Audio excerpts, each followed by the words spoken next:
Welcome to See You on the Other Side, where the world of the mysterious collides with the world of entertainment.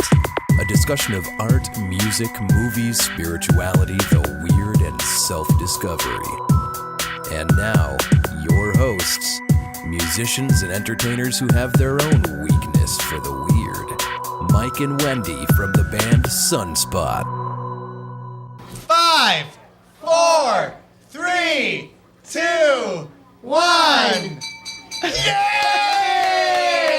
All right. Woo, we have got a party going on here at Old Baraboo Inn. Old Baraboo Inn, Baraboo, Wisconsin. It is the live See You on the Other Side podcast. I am Mike from Sunspot and Madison Ghostwalks here with... I am Wendy Lynn from Sunspot. And we also are joined on the discussion here with Allison. Yep, Allison Jorlin, MilwaukeeGhost.com. And we would like to thank the Old Baraboo Inn for hosting our podcast this evening. Yay! Yes. All right. This is one of the rare few on-site live podcasts that we've done. Mm-hmm. And I would like to thank Shelly and Tracy and also Sandy and Chip and BC. Everyone here has been incredibly nice to us and welcoming, and it's just a great place to be. Most people hate us. So this is... We're not used to this kind of a warm welcome. Usually it's a hostile kind of like, can you please leave? Right, or some kind of official escort out, like, no, we need you guys to go now. Yeah, it's usually like you and your friends out. So it's nice to be here tonight, especially at a haunted location. Allison just did a couple of hours on Wisconsin ghost stories and weirdness. That's right. Yes. Thank you for listening. Nicely done, Allison. And I learned so many things that I didn't know, and I thought I knew a lot about Wisconsin, hauntings and stuff. So There are so many stories. I'm pleasantly enlightened by what you shared. I don't know. I think I might have a book series. I think you definitely have a book series. Sure. Well, just by the hotels and even like the specific room numbers, I'm like, okay, here's the room numbers I'm going to avoid next time I'm in Milwaukee, because... Yeah. And those are the ones where I'm definitely calling in and asking for that room. Well, so if you're in Milwaukee for a good time, call Allison. That's right. Yeah. Anyway, so good. It was a fun night of paranormal stuff here. We're going to keep on continuing with that. But it was a sad week in the realm of music. Oh my gosh, so sad. Because on Thursday, we lost the purple one himself, Prince. So everybody put one up for Prince. Strong in the Midwest. All right, this one's to you. Yes, this one hit hard, I have to say. He did. And Allison was hurt. She's wearing her purple jacket in honor. I am. I was a big fan in high school. And like I said, Allison was the first person I thought of when I heard the news. I mean, at first I was just in shock, but then I was like, oh my gosh. I have to rush her aside and tell her not to jump? I almost felt like I needed to call you and give you a condolence, like a personal one, because, I'm glad you're okay. She painted her room purple. Oh, come on. When she was like 14 years old, for real. It's just my favorite color, that's all. Yeah, and Prince's. Well, interestingly enough, so Prince... He did have a story from when he was a kid, and he told this on a talk show in the 90s. So he said that when he was a child, he was suffering from epilepsy, and he doesn't remember this, but his mother told him that one day he came to her and said, "Mommy, I'm not going to be sick anymore." And she's like, "What do you mean?" And he says, his mother told him that he told her an angel came to him and said that he wouldn't be sick anymore. And after that, he didn't suffer any epileptic seizures. Wow. I had never heard that. Yeah. So I didn't heard that, but until this week. I hadn't heard that either. Yeah. So Prince had an angelic visit as a young man, as a young prince. That's right. Well, he left us too soon. He definitely did. He did. And the thing is, if you're an angel and you come to visit Prince, like a little like a little kid, and it's just like, okay, you're not going to be sick, and he's like, ow! What does he say? You'd be like, hey, you're a little too funky for me. I got to run. Aww. And so, anyway. But that's an interesting connection to the mysterious. Yes. So even Prince had his own kind of paranormal story. Absolutely. Right from there. Anyway, so interesting week in the paranormal and a hard week for pop culture. Very, very difficult. But we'll get back to the purple one later. But we're excited to be at the old Baraboo Inn, and it's reputed that this might be the most haunted place in Wisconsin. That's right. Well, I think they have reported a possible 12 ghosts at this time that that's have, a lot of ghosts. Been reported, different spirits of different kinds. So think about the most haunted places you guys know in Wisconsin right now. So I think about the Majestic Theater. Has around 3 spirits at it, at least stories of it, and that's in Madison, Wisconsin. The Orpheum Theater, about 7.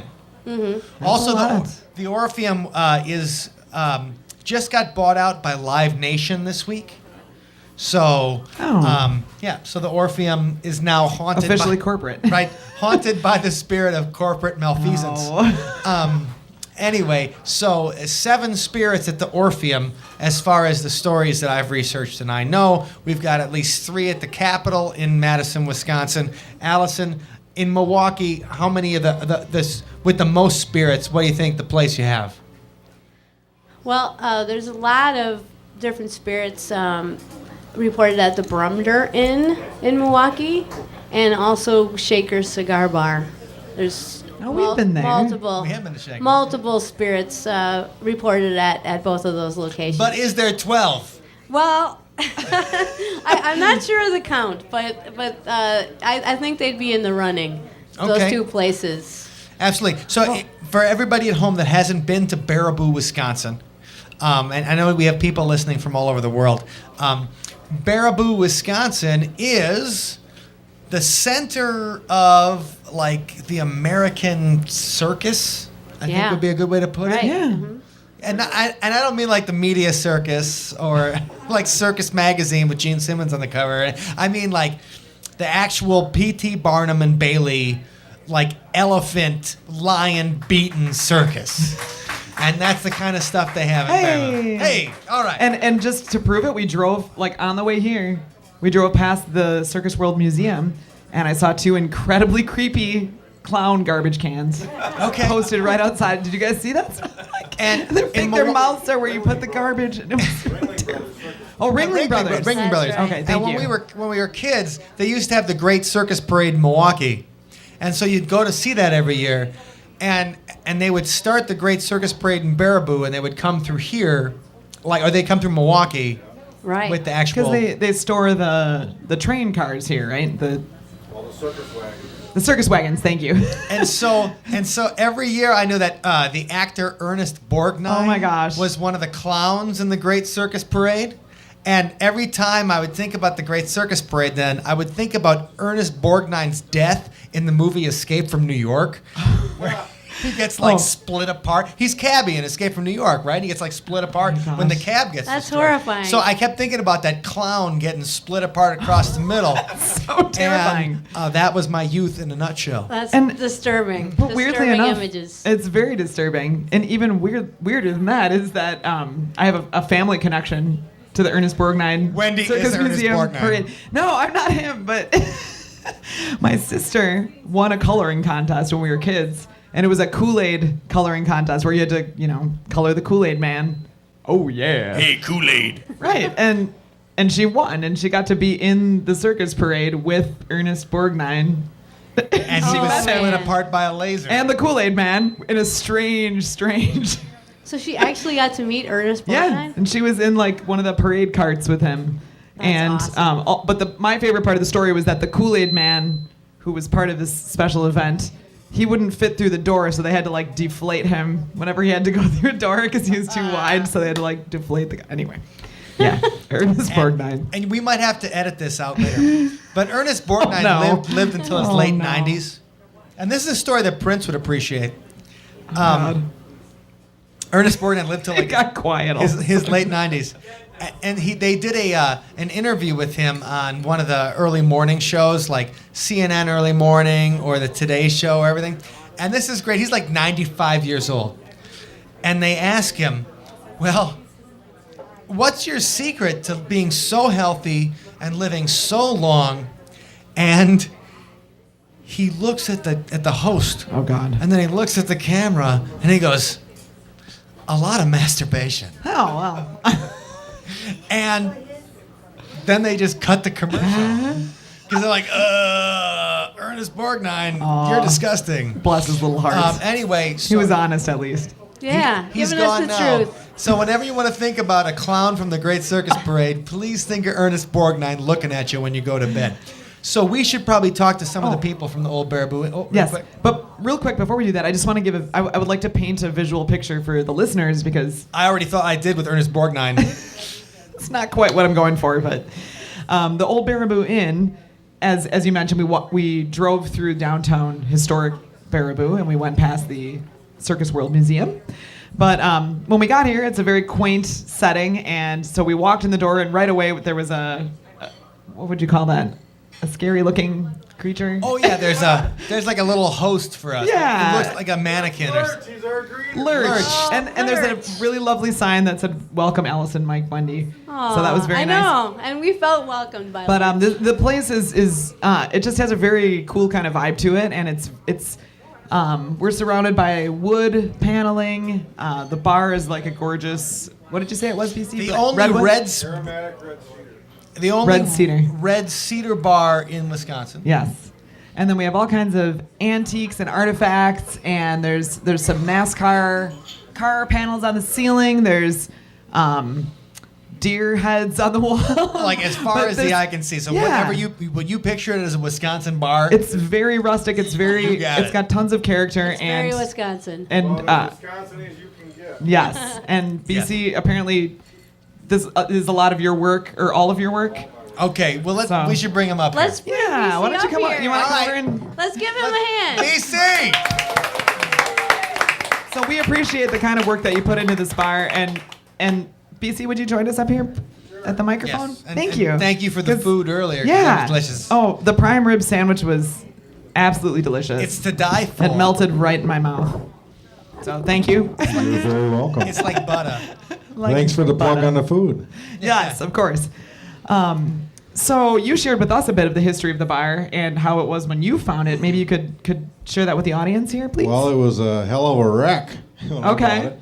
It was, there was a huge fire here in 1989, and they had to dump 1 million gallons of water, over 1 million gallons of water on this building to save it. Wow. And ironically enough, I was the last customer to walk out that door the night of the fire. No The way. night that it Oh, burned, that's strange. So are you from Baraboo originally? Yeah, I'm from Baraboo. Okay.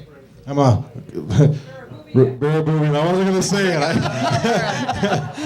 It's better than being called a It came out. It just came out. Better than I'm a Baraboo. It's illegal to bear a boob in Baraboo. Did you know that? Oh, goodness. I got a ticket for that here once. right at this bar. So okay, so you were the last one out of this place in 1989. And Before it burned down. You didn't happen to have a match. No, I did not light No, it. I'm You know how totally- many times I've been asked that? No, I did not light it. That's horrible. I did not But- work for an insurance company at the time. So, okay. And then what happened next? Well, the guy that owned it at the time had a well, God rest his soul. You know, he was walking around saying he was going to burn the place, and taking Grammies off the wall, and I had a really bad vibe.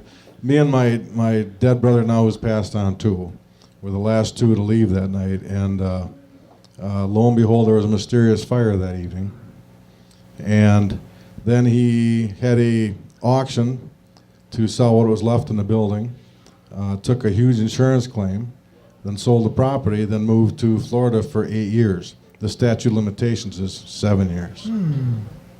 Okay, So- that's not suspicious at all. No, I just plant a seed there, but it's, but then anyways, 10 years later, I'm the guy that's got to clean it up, and I was just about to go south racing NASCAR full time, and I had a little guy on his shoulder saying, "Go racing, go racing." I had one little guy on his shoulder saying, "You better have something to come home to, boy, because it's a chew you up and spit you out sport." That's, yeah. You know, and my whole plan was to come here, renovate this, and get it up and running, and then go racing full time. And I'm still here. Well, we're glad you are. Well, I turned down some pretty good ride offers from A.J. Foyt and John Menard, and I should have never said no, but here I am. So I mean, you were almost a professional NASCAR racer. Yeah, I was written up as a professional driver. I was racing NASCAR North. Wow. Awesome. Did not Okay. know that. And so you said, forget it. I'm going to be a bar owner in Baraboo. Well, I guess it was destiny. It really was. Well, the thing is, like, race car drivers sometimes die. Bar owners usually are all right. Bar owners sometimes die here. You know what? John Dombrowski, who owned this place for 30 or 40 years, died right here. Right here. Right you where didn't know you're- it, did you're you? sitting We're in right a now? porthole. We're in a porthole right here, right now. Well, we should. Okay. Wait, let's go back a little further. Let's go back in time. Before the fire, before the actual history of this location. of this okay, plot. here you go. So, because we all know the picture, but it's brand new to everybody who's listening to the podcast. Sure. So, Absolutely. Well, I've got my bank president one day said, he called me in. He said, "What's up?" I said, just come on in here. I want to talk to you a minute. I said, "Okay." So I went in there and he goes, "Well, I know what kind of history buff you are, and I just thought you'd really, really enjoy having this." I said, "Well, what have you got?" He goes, "Well, no, just hold on a second." He goes, "This is supposed to be locked up in the bank vault, okay? When nobody can touch it, nobody can see it. It's fireproof. It's supposed to be locked up in the bank vault." I said, "What the heck is it?" And he hands me this full. He says, "I just thought you'd enjoy reading through this, being the history buff that you are." And I open it up as the abstract to the property, which goes back to 1838. whoa. Before Wisconsin was a state. That's right. It was 1840. Yes, that's right. I learned that. And I've got that abstract to this day. It reads like a goddamn book. You know, most abstracts just a few pages. This thing is a book. So a lot has occurred on this property. Yeah. Oh my God. The history of this place. It was built in 1864 during the Civil War. Okay, it was a Harriet Tubman built this place. Harriet Tubman. Gonna be on a $20 bill. No. And she built the old Baraboo Inn. And yeah. Love her. And actually, it was George and Anna Bender who moved to America in 1850 something. They moved to Milwaukee in 1860 to learn about the brewing and winery business, and then moved to Prairie du Sac in 1863 and moved here and built this in 1864. He was from Germany, she was from Austria, and they had some Stromberger Stein, just really big long German name, Definitely. but a lot of ancestry in Wisconsin is German, and a lot of German ancestry took the name Bender, okay? And that's why this was George and Anna Bender. It wasn't Stromberger or whatever the heck it was. They took that American name Bender. And if you guys have ever drinking German beer, you've probably been on a bender. Or many Benders. And that's why it was called Bender House. This was called Bender House. And then he died, and the main bar was built in 1864. The rear bar was built on in 1867 because Baraboo was a boom town in a day. We have the hub for Chicago Northwestern Railroad right across the street. Ah. And this used to be downtown Baraboo. You came into Baraboo, this was it. Okay. You came in the railroad tracks, and that was it, you know. Mm-hmm. But anyways, he died, and then it was a brothel. Downstairs was a brewing and winery. The main level was like a saloon like this. Upstairs was boom boom rooms. You know, Yeah. I like the, by the night or the boom boom room, I think. boom boom rooms. It was by the night or by the hour, and We've stayed at or by the time. Or by the 15 Yeah, minutes. by the 10 minutes, I was going to say whatever it takes you, but Yeah. but Some days are better than others. and then when he died, it was nicknamed Ma Benders because of Madam Bender. So it was Ma Bender. Go to Ma Benders, they'll take care of you, you know. And then it was Benders till like 1938. Oh, wow. It was Bender House good long time. Yeah, her son took it over, and it was a brothel all the way till from the Civil War to World War II. And That's a long time. yeah, just to the start of World War II, and then Ozzie Pierce bought it. It was Pierce's Cafe, and strangely enough, everything you see in here I built. You know, I worked on this place for over 4 years Wow. to get it open. And Nice work. oh, thank you very much. Well, It's- and you had a compelling connection to this place. It sounds like you had a promising racing career that you turned away from, and you think of all the work that went into this place. After a devastating fire like that. So, what do you think? What do you think is the powerful connection that you feel with this place? we got one here right now. I'm a sensitive. Oh, man.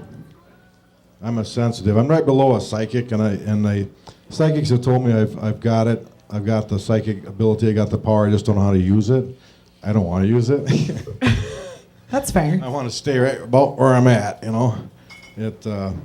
I can tell when they come, when they go, and when they go.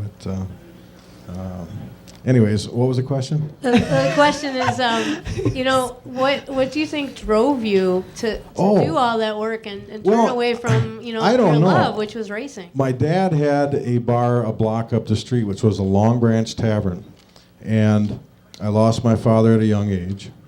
But my first recollection of life is pushing a broom in the Long Branch Tavern, and the warehouse behind that building, I've got pictures on the wall. I'll show you before you leave tonight. The building behind that was the Ringling wagon and carriage house where they built the wagons and carriages. That's cool. It was so goddamn cool. They had the horses' names were still above the stalls in the basement. Wow. It was just like etched in or That's just awesome. wood carved in. It was so goddamn cool. And then, like I said, my dad passed when I was a young child, and Alliant Energy. No, it was WP&L then. I don't know if you remember WP&L. Wisconsin Power Line. Yeah. They said they had to build a huge solar complex site on this site, They just had to have that to build this huge solar complex, and to this day it's an empty lot. And they tore that building down. Oh, that's tragic. They tore it was the Effinger Saloon. We had the Rulin Brewery over here, we had the Effinger Brewery over there. And this was the main dispensary for Rulin beer because there's a tunnel that goes under the street. I don't know if I told you that. No, but that's cool. It's cool. There's a tunnel that goes under the street over to the brewery. Is it still open? No, it was stoned up during Prohibition, the ends. But anyways, my dad had the Long Branch Tavern and the building behind it, and they were both torn down. And to this day, there's not anything on that site at all. The That's sad. cornerstone's still there. So anyways, I guess I was very unhappy that, and my grandmother was in the Writers Guild. She was a historian, and as a child, I spent a lot of time with her, and I learned a lot about Baraboo's history, all the way back to the founding fathers of this town. And Wallace Rowan and Abe Wood were the first two family setters. Wallace Rowan was like my great, give or take a grade or two uncle. Okay, so you're a Baraboo from day one. I'm a Baraboo. So, do you think this was your way of carrying on, living on in your father's footsteps and also connecting with local history? Yes. My bank president thought I was nuts. I had the key in my pocket. See, there was a guy that had bought this in between, and God rest his soul, Hoss, and he up and died on us right before deer season one year, and the family asked me to be a caretaker for the property, and so I was a caretaker for this for 2 years, and caretaker was a pain in the butt. It was shoveling all the sidewalks, salting all the sidewalks, dealing with all vandalism complaints, and this building was just a wreck. The city was going to condemn it. They were going to tear it down. And the more I was in here, the more I felt like I was supposed to be here. And then Lynn Hansen, who was in charge of the estate, called me up one day and said, "Hey, BC, I got some great news." I said, "What?" She goes, "You don't have to be caretaker for the property anymore." I'm like, "Why?" She goes, "Well, because I sold it." And I was just silent. And she goes, "Are you there?" I said, "Well, yeah, I'm here." She goes, "Well, aren't you happy?" I said, "No, I'm not happy at all." So why not? I said, "Well, Lynn, I think I want it." She goes, you want it?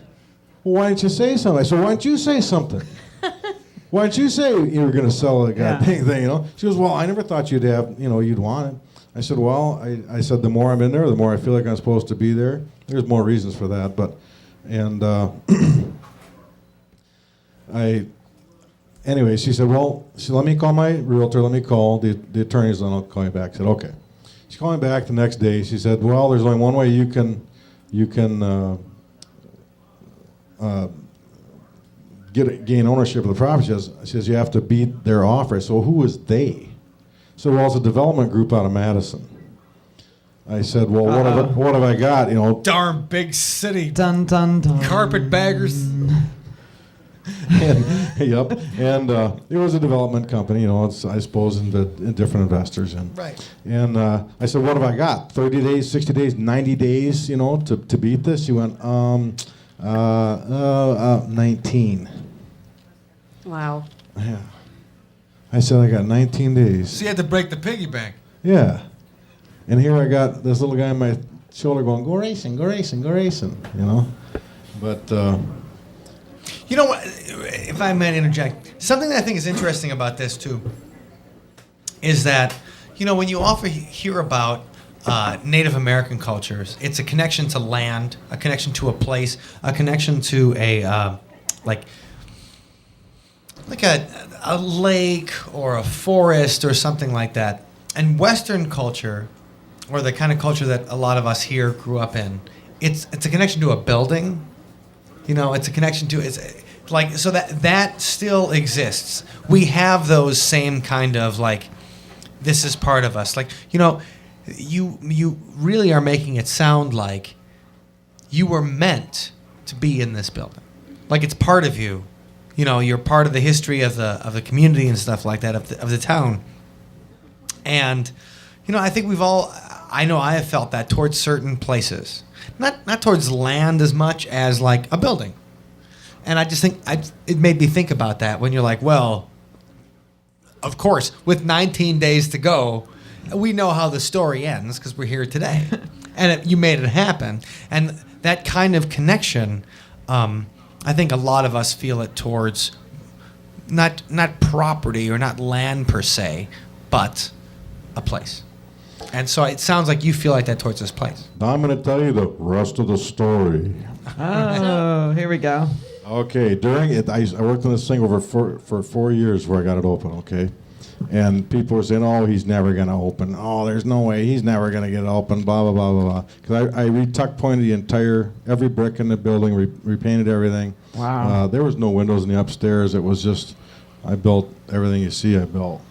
And during those 4 years, those 4 long, hard years, my mom said to me, she goes, well, you used to work there, didn't you? I went, work where? She goes, well, at OBI, when it was Princess Cafe. What? I went, no, Mom, you never told me that. She goes, yeah, from 1940 to 1942. She goes, as a matter of fact, I think there's a picture of me in my waitress outfit standing in one of the doorways or by a pole outside. I went, Mom, you got to find it. You got to find that picture. And to this day, I got in that collage over there, I've got her standing in that doorway that I walked out of, the last one to walk out of the night of the fire. I got her 75 years ago, standing in her waitress outfit, and then one by the pole outside standing in her waitress outfit. And it's just weird that she worked here. Then what's even weirder... That is a connection to a place, right? Then there's one more step.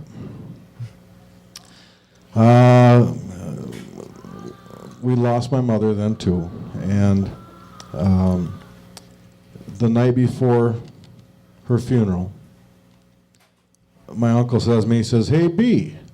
He goes, you know where your mom and dad met? I went, not a clue, I don't know. He goes, well, at OBI when it was Pierce's Cafe. He goes, he came in for lunch one day, she was his waitress, and, well, that was the end of that. Wow. So my parents met here. That's pretty special. That's an incredible Wow. connection. They met at this table. They call it the love table. Now, we have to ask, when did you first realize that this place might be haunted? Oh, my God. Here we go. Well, you see, I was running a performance company at the same time a performance shop. And I was building race cars, working on Corvettes, Porsches, just really high-end stuff, you know. And then I took on this. And I would come up here from 6 in the morning or a little before till 8:30, 9 o'clock, go down there, work from there till 9 to 5 or 6, then I come up here to work till midnight. And didn't have a goddamn clue what I was doing. I took 22 dump truck loads of junk out of here to get room to work, you know. And there's another story there on the picture of John Abrowski, which is behind you. But anyways, I started thinking I'm losing my mind because my tools were in different places. You know, I'm just like, well, I didn't leave that there. What the hell's going on? And I thought, aha, they didn't give me all the keys to this place. You know, when they gave me the keys, somebody else got a key because there's obviously stuff's being moved around when I'm not here. And this is just in the first couple of weeks, okay? And so I started taping the doors and windows, taping them so I could tell if anybody had been in, you know, then tapes broke. And I'd come in the morning, I'd check all the tape, and there's no tape broke, and all my stuff's moved around. And I'm like, God dang it, there's got to be another way in and out of here. I didn't know about the tunnel then, you know. But I'm like, there is somebody getting in here because I know I didn't leave that there, you know. And then you'd see something out of the corner of your eye, and then you'd hear somebody call your name, or you hear some people talking. It's like, what in the hell? I'm just doing too many hours. Yeah. We've all had that I'm before. losing it. You know, you really start questioning your sanity. Yeah, you know. definitely. And I started questioning my sanity. I'm like, you're going nuts. You're hearing this, you're seeing that, and then I started thinking, well, you know, maybe this place is just freaking haunted. You know? Why not? And then I started getting the heebie-jeebies. As you do. As I do. And I mean, it was in the first week or two. I was just pulling my hair out. You know, I did not leave that there. Then I'd be upstairs working. I'd hammer. I'd grab the next. I'd put my hammer down. I'd grab the next piece, put it up there, and my hammer be gone. I'm like, what in the hell? That would drive me Looking crazy. all over for it. There's no way. You know, it's not in my hammer loop. It's not on the floor. What the heck? I just had this. I just had it. I'd come downstairs, grab another hammer, go back up. It's laying right there. Oh, man. That's a cruel, cruel ghost. Right, it's not even helpful. Like you're working on the place. Now, Yeah, I'm trying here. now, when did you get verification from, like, other people or...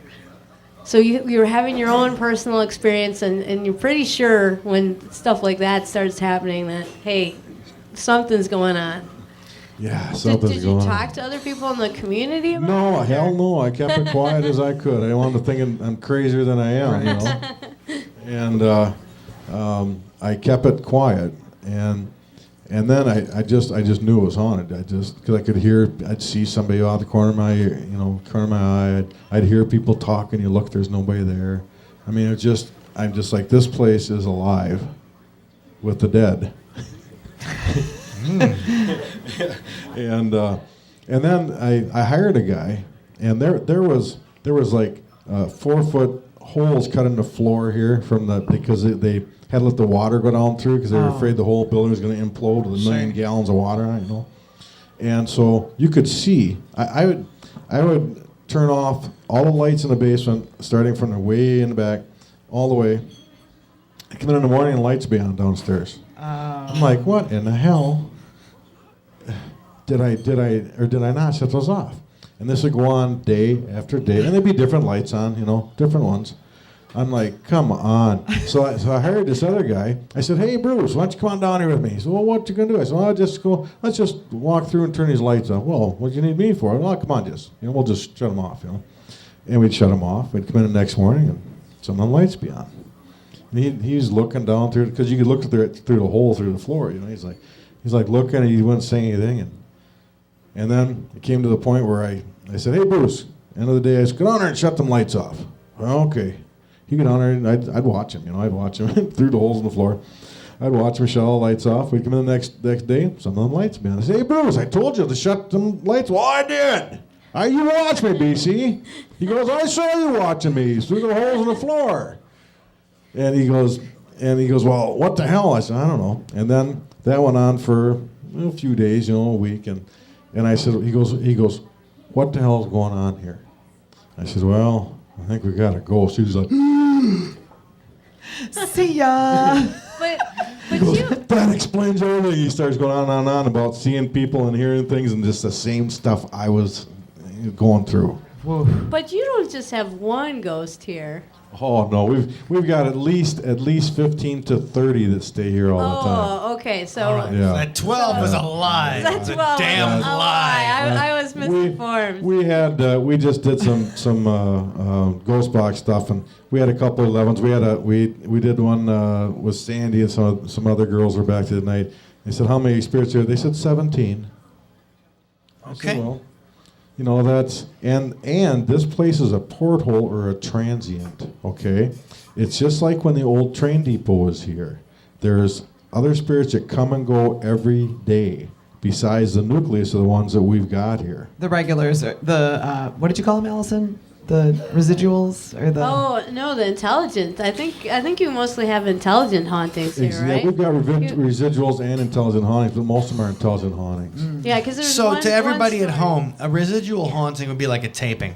So if you think about, let's say you're in some place in France or Britain, and you're in a basement, and you watch a Roman soldier walk from one end of the basement to the other, and yet you're like, hey, Roman soldier, what's going on? And he's not looking at you or whatever, because it's just it's like a recording of something that happened 2,000 years ago.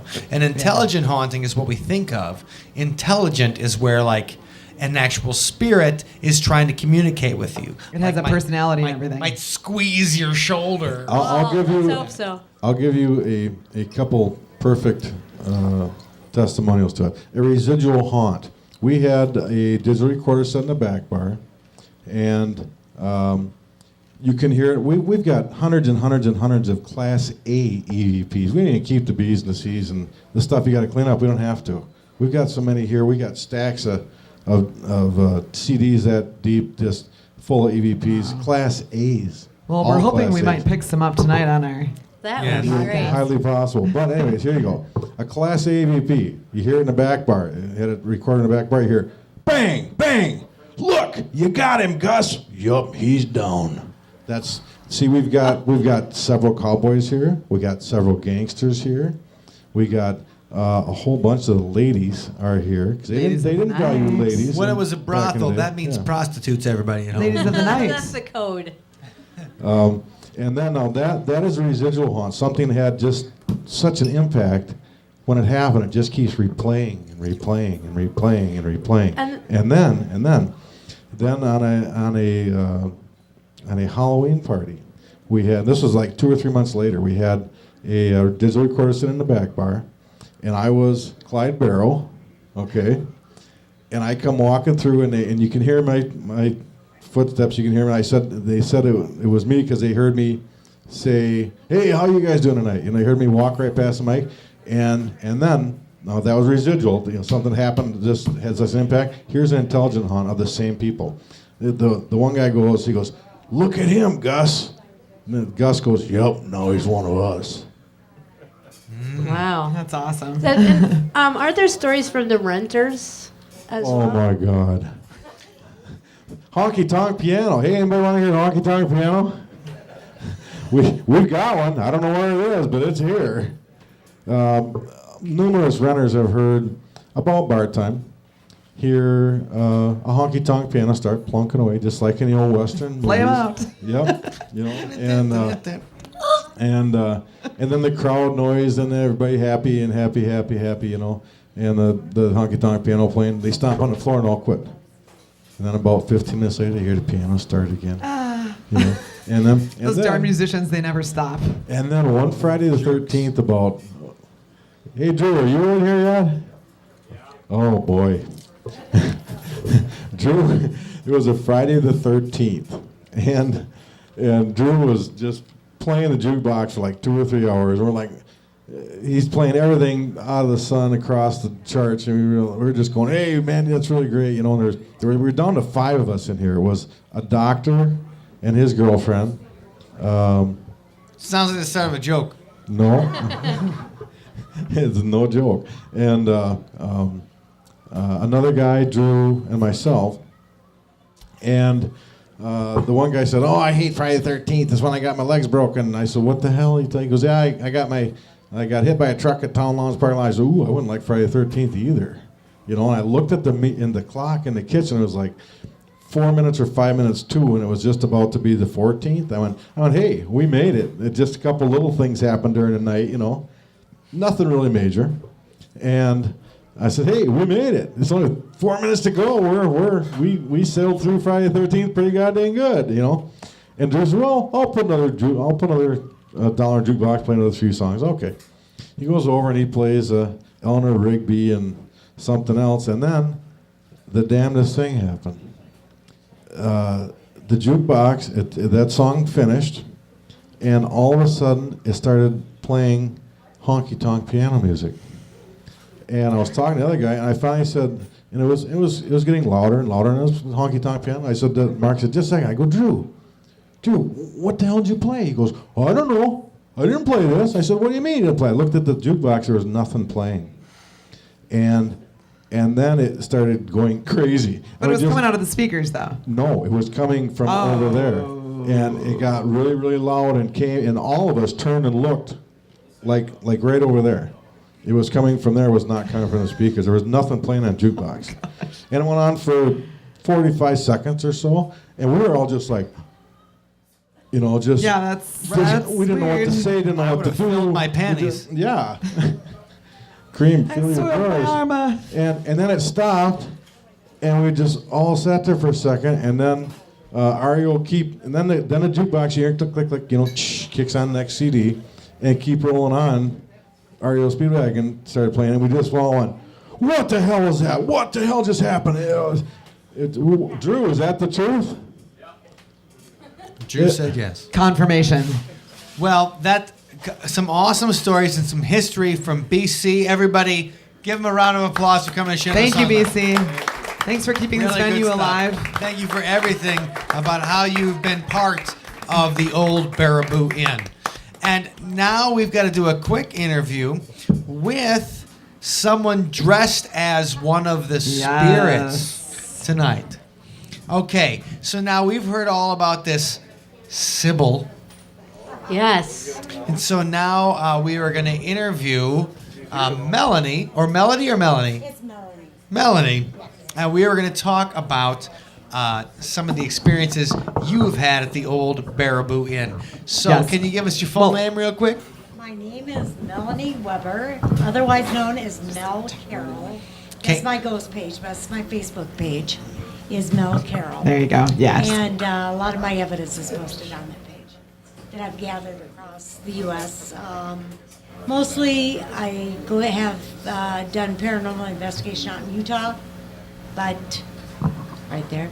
Get right up in that microphone. I always have problems with mics. I always do. Don't be shy. Don't be shy. Get right in the microphone so everybody can hear you out there. But a lot of my evidence has come out of Utah, where I have some family that lives out there. We've been to some places that the Ghost Adventures have been, like Asylum 49, Family Tree, which I think they were just at a few weeks ago, which they had on TV.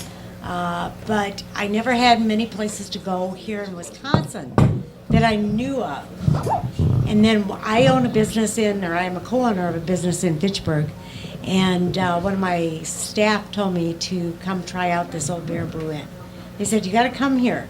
I talked to the owner. He said, you got to go here because this place is really haunted. I said, sounds good. I want to go there. So I made an appointment to meet up with BC. And he actually let me come and investigate. I guess he doesn't let that many people come in and investigate.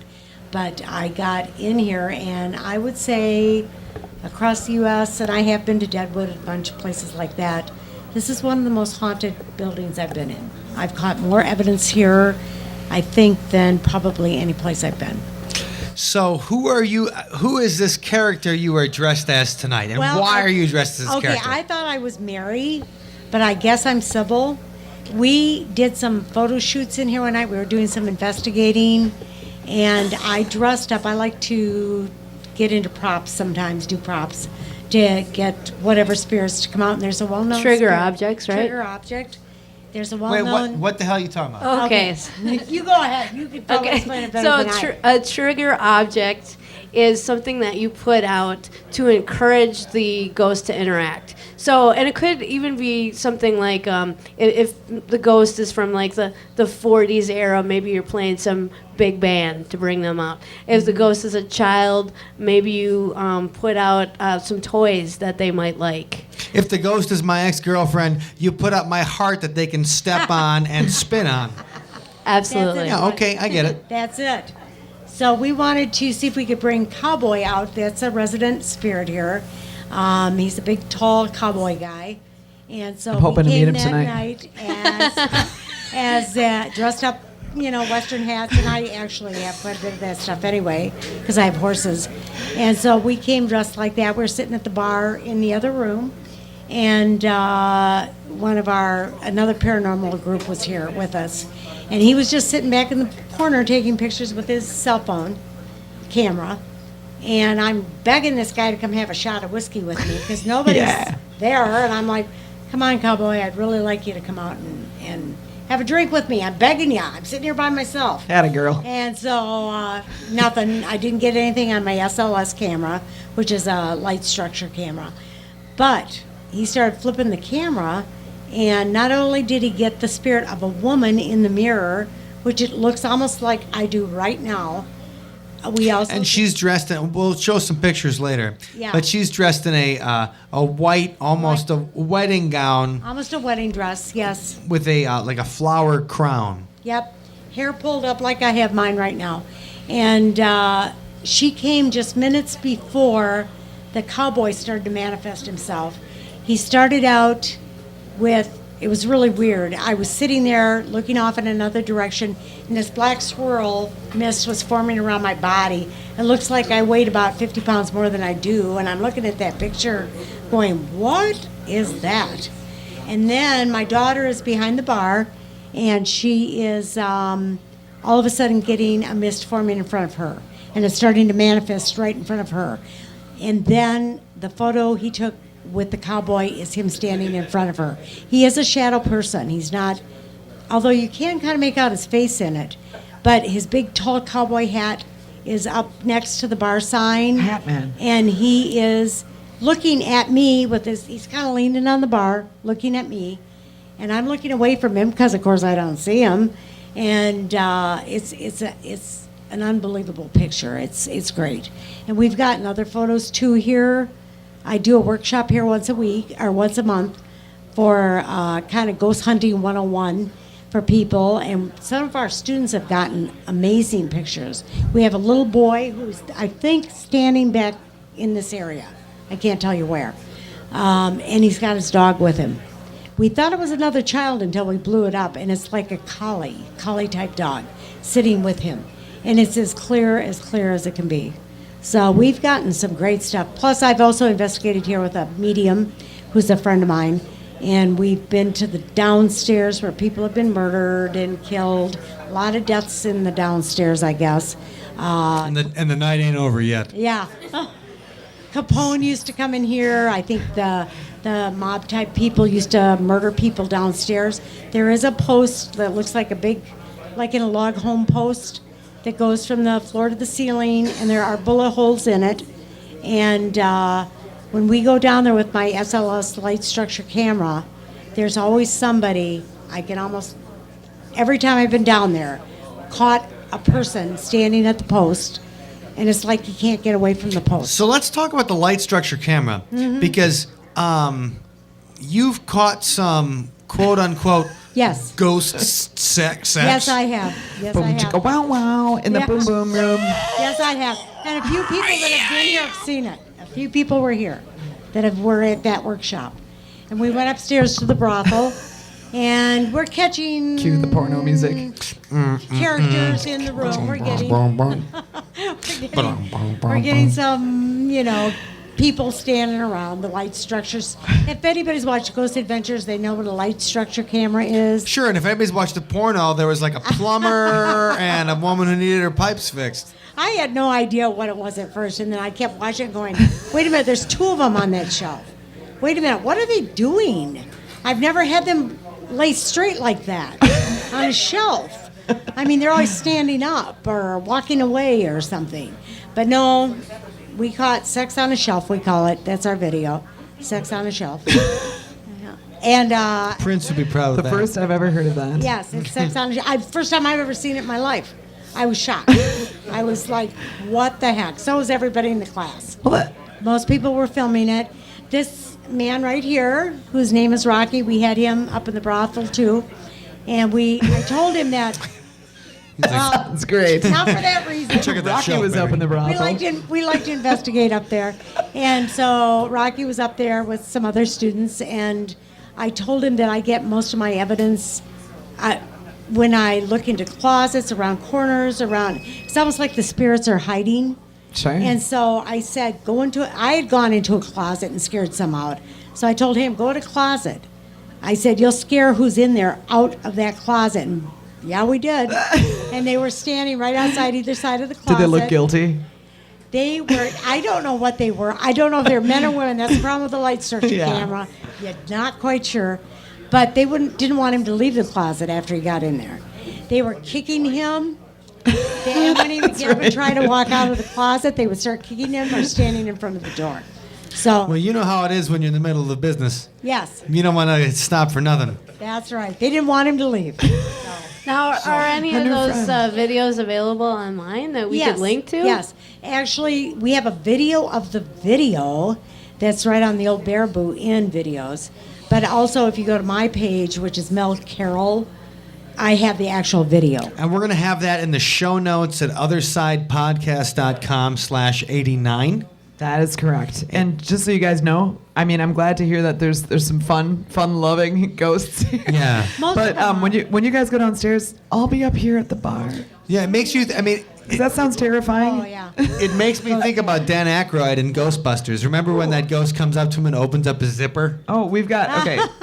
So BC just That's the base. is this live right now? Live as we speak. Okay, so he See the post there in the Whoa. top right-hand corner? So there's a bunch of orbs in the lower right hand of the ghost. We're going to go in the basement and check it out pretty soon. Yes, I love absolutely. you guys are. Hey, everybody, can everybody give a round of applause for Melanie for sharing her stories with us tonight and being Melanie. so beautiful Sybil. as Sybil. Thank you so much. Thank you. All right, Can't wait to find out some those more. pictures will be on othersidepodcast.com/89. And we have a live security camera behind us of some different places that BC is sharing with us, and you can see all kinds Something of going on, and we're gonna go activity. You guys, check it out. You guys are gonna go down there. I'll be at the bar. Absolutely. All right, we'll talk. I'll be about waiting it. for the cowboy. All right.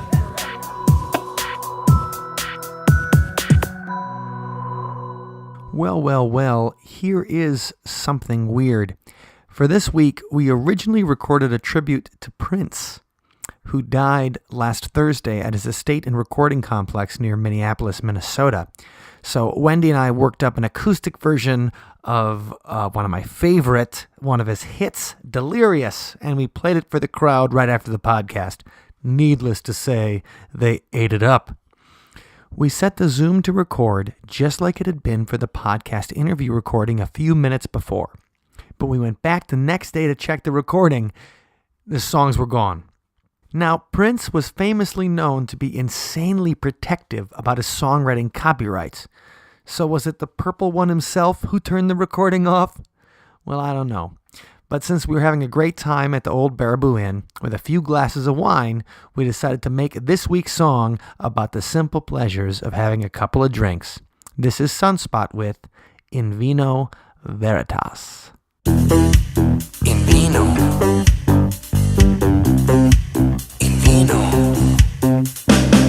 The drunk man's words are the sober thought. A little bit of true serum in the salt. Another round, you're on the road.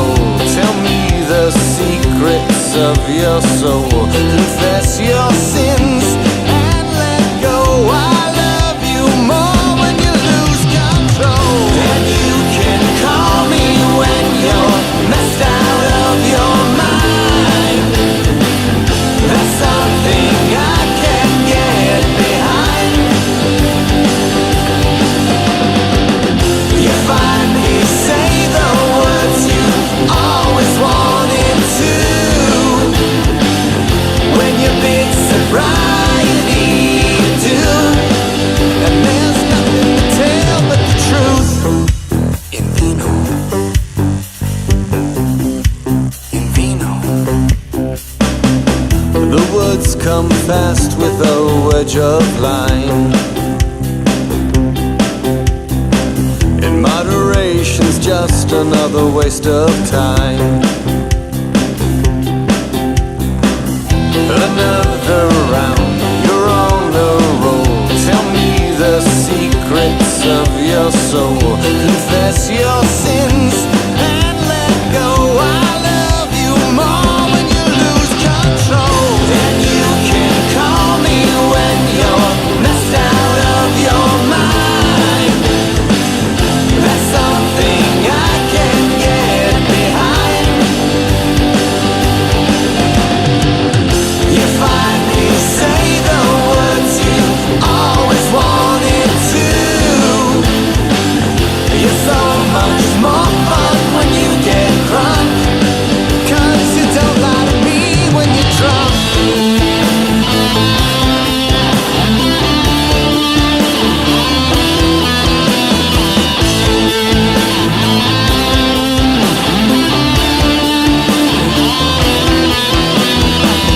You're much more interesting on your third glass of wine.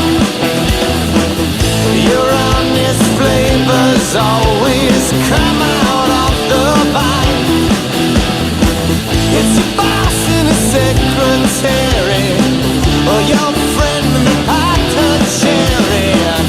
The truth is you ain't no Girl Scout. When the skeletons come out, the skeletons come out, the skeletons come out. In vino. In vino. In vino.